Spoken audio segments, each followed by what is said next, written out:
What makes a woman, typically seen as a nurturer, turn into a notorious killer? These words echo as we delve into the life of Marianne Cotton, a figure shrouded in mystery and malice. Born into the harsh realities of Northeast England in the Victorian era, Marianne's journey was far from ordinary.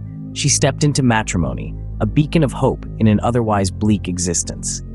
Yet this glimmer quickly faded as she bore witness to the tragic demise of her children, one after the other. The toll of these losses, coupled with the societal pressures of the time, painted a grim picture of Marianne's world. But was it merely a series of unfortunate events that led her down this path? Or was there a darker side to Marianne, a side that saw opportunity in these tragedies? As we explore further, remember this question: a string of misfortunes or the beginnings of a master manipulator? How many deaths can be attributed to bad luck before suspicion arises?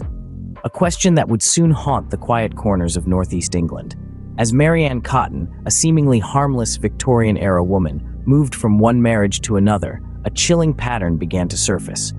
Each marriage was marked by tragedy. A husband or child would fall ill, their life cut short by sudden, severe sickness.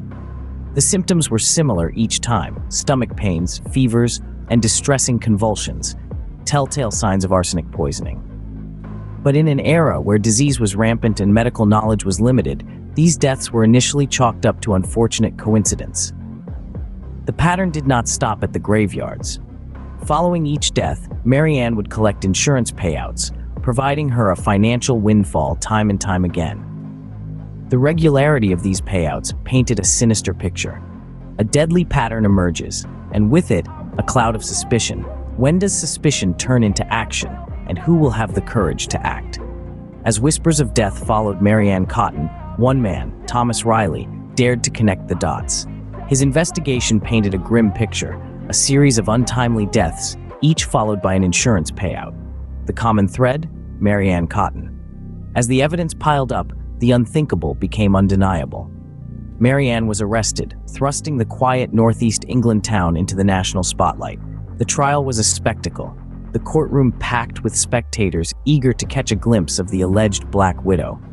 Evidence of arsenic poisoning was presented, tales of insurance claims were recounted, and the veil of innocence began to lift. The public's reaction was a mix of horror and fascination. A female serial killer was a concept that challenged societal norms. The people grappled with the reality of evil wearing a woman's face. In a courtroom, the veil of innocence is lifted, revealing a chilling truth. What is the price of murder in Victorian England? The year is 1873. A woman stands alone, the weight of her sins heavy on her shoulders. Her name is Marianne Cotton, a figure who has become synonymous with the macabre fascination of a society unaccustomed to female killers. As the hangman's noose tightens, there's a collective gasp. The media is in frenzy, documenting every terrifying detail of the execution, their lurid accounts feeding the public's morbid curiosity.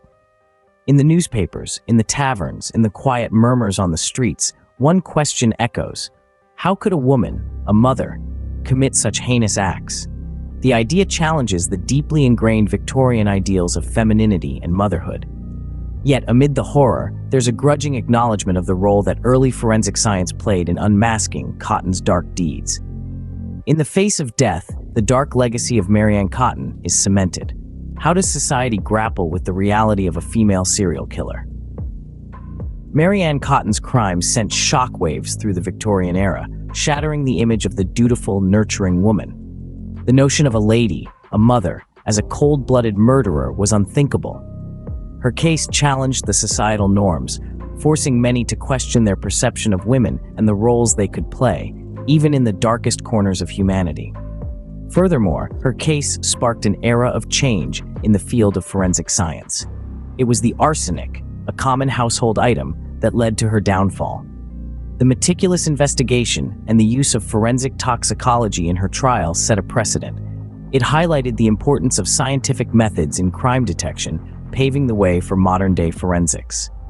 Marianne Cotton, a name that resonates through history, a chilling reminder of the darkness that can lurk beneath a veneer of respectability.